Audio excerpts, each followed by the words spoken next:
In today's video, we'll be taking a look at the ideal age to retire, in addition to some of the key factors for you to consider before deciding how to time your retirement. Over my many years operating in the retirement space, I've helped retirees plan successful retirements, identifying the ideal retirement timelines that suit their financial and retirement goals. One of the most common questions I get asked is, when is the best time to actually retire? So in today's video, we'll break down everything you need to know, assessing the pros and cons of retiring at the ideal age suggested by a recent MassMutual study. Let's get right into it.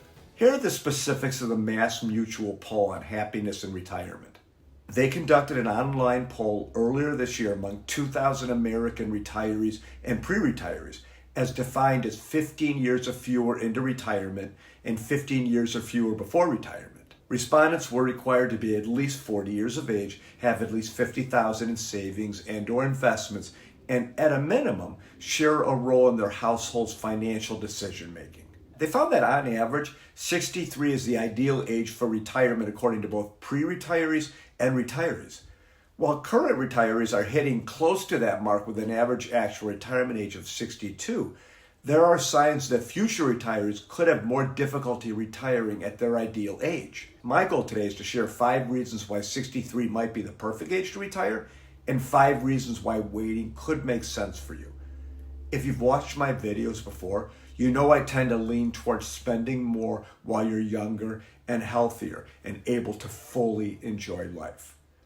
This perspective is shaped by my own experiences with aging. My mom passed away at 45, far too soon. My dad now lives in a memory care unit with dementia. Jill, my very favorite wife, her dad recently passed from Parkinson's at 80, which is way too young, and her mom is navigating life after his loss. Watching them and my clients face the challenges of aging has given me a deeper understanding of how precious time really is. It's made me a lot more thoughtful about how we approach retirement, health, and happiness. And away we go. 5 reasons age 63 might be the way to go. Number 1, energy and health. Let's start with something simple. At 63, many people still have the vitality to enjoy their retirement. This is an age where you're more likely to be healthy enough to travel, explore hobbies, and live actively. Number 2, time to reinvent yourself. At 63, you're young enough to reinvent yourself without the pressure of a long career still ahead. You can shift gears and try out new identities, whether it's becoming a mentor, starting a blog, or diving into a creative passion that's been on hold for decades. This is the perfect age to explore who you want to be without the identity ties of a career holding you back. You can essentially be who you want to be, and personal development can still be in the cards for you. The third reason is the balance between youth and security. By 63, you've likely accumulated enough financial security to feel stable, or you probably wouldn't be contemplating retirement in the first place, right? But as I mentioned earlier in the video, you're still young enough to enjoy your time away from the workplace. Avoiding workplace burnout is a fourth reason. Many people around this age start to feel the mental fatigue that comes from decades of working, especially in fast-paced or high-stress industries. At this age, you've probably forgotten more than people 3 decades younger know about your profession. And certainly you can learn from other approaches, but all this could take a toll. By retiring at 63, you might avoid a deeper sense of burnout that can take longer to recover from. This allows you to enter retirement feeling refreshed rather than drained. And the last reason is more time to save taxes with Roth conversions before RMDs and Social Security. Here's a financial reason why retiring at 63 makes sense. This timing gives you valuable financial time to optimize your tax strategy, especially with Roth conversions, before required minimum distributions, RMDs, and Social Security benefits kick in. Here's what I mean. Between the ages of 63 and 72 when RMDs begin, you have a unique opportunity to convert portions of your traditional IRA or 401k into a Roth IRA at lower tax rates because you no longer have work wages. By doing this, you will effectively be reducing your taxable income in the future, since Roth IRA withdrawals are tax-free. Also, since Social Security benefits don't need to start until age 70, this gap can be used strategically to minimize taxes on future distributions. By converting to a Roth during this period, you not only spread out your tax burden over time, but potentially lock in a lower tax rate, preserving more of your hard-earned retirement savings for later. This thoughtful planning can lead to significant long-term tax savings, making retirement 63 an even smarter financial move. So you can probably see there are wonderful reasons to start that next chapter at 63. I've had many clients retire for a combination of the reasons I've shared, but others haven't been willing to make that jump. If they're up at 5 o'clock right now in the morning preparing for work, as I am to write this material, it's probably for one of the 5 following reasons. I'd probably say the number one reason people stay working is healthcare costs. As you know, Medicare doesn't kick until age 65, so retiring at 63 might leave you with a gap in health coverage, potentially increasing your out-of-pocket costs for insurance. But don't worry, this might just be a math problem. Let me explain. I've been self-employed for 17 years, so I handle my own health care, both the employer and employee portions. No premiums come out of my paycheck because I am the premium.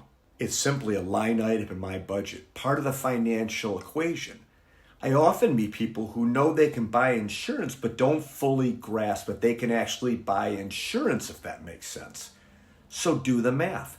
If you want to delay retirement and wait for Medicare, that's fine. But if you're eager to retire for the reasons I've talked about in this video, don't let the cost of health insurance stop you. The math might just work out in your favor, and retiring early could still be a smart move. The second reason, a bigger Social Security benefit.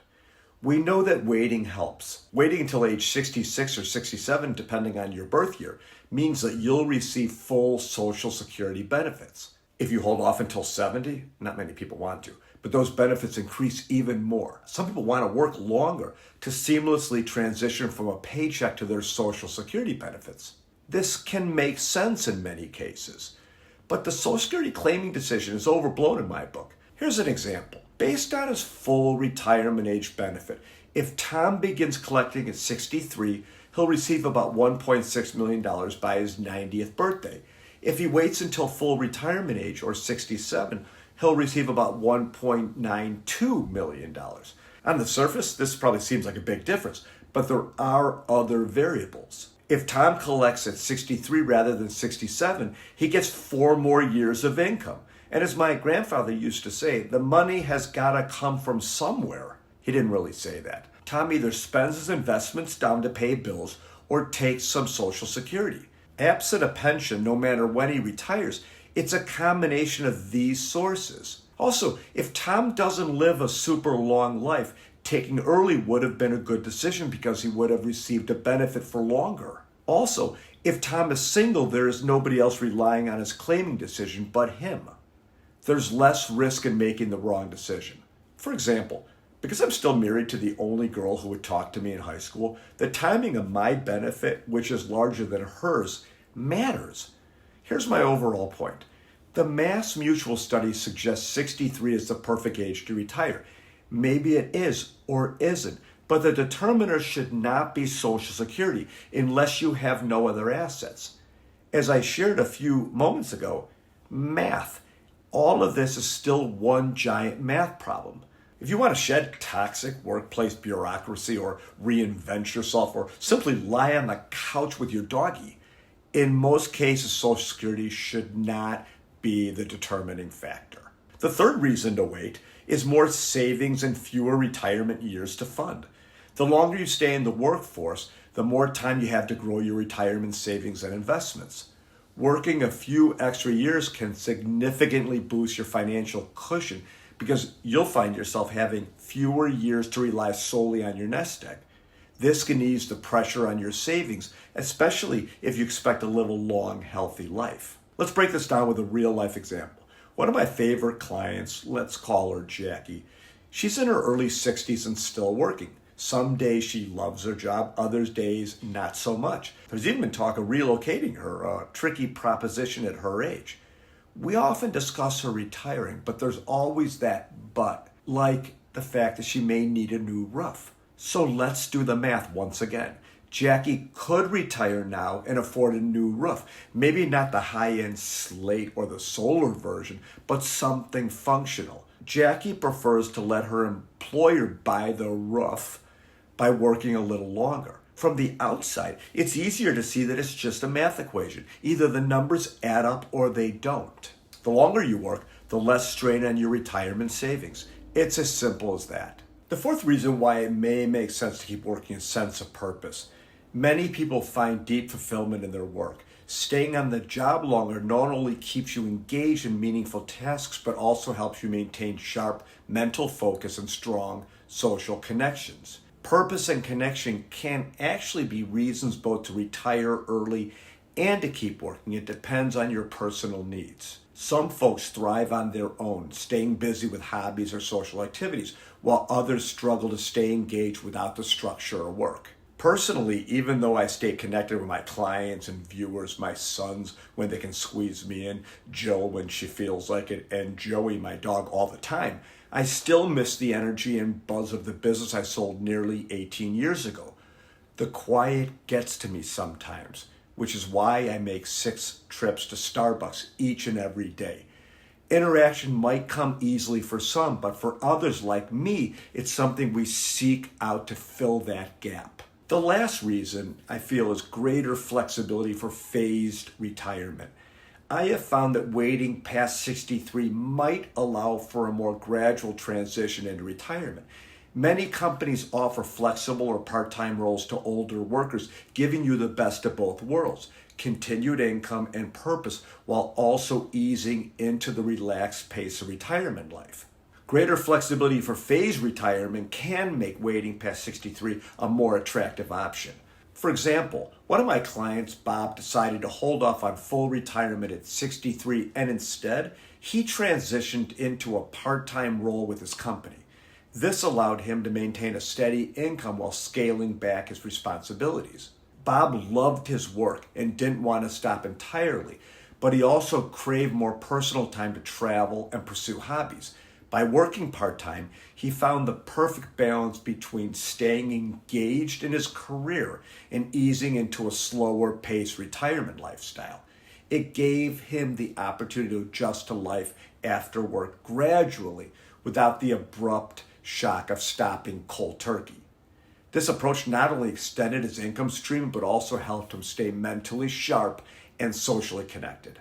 Okay, now that you know what the true perfect time to retire is, sort of, I want to leave you with one final thought. Everyone's perfect time to retire is different based on their particular and unique situation. Unfortunately, I can't really help you plan your retirement without a quick conversation.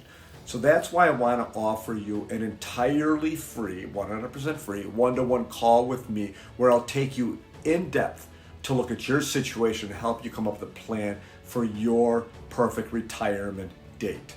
So click the link below, book that call, and I'll see you in the next video.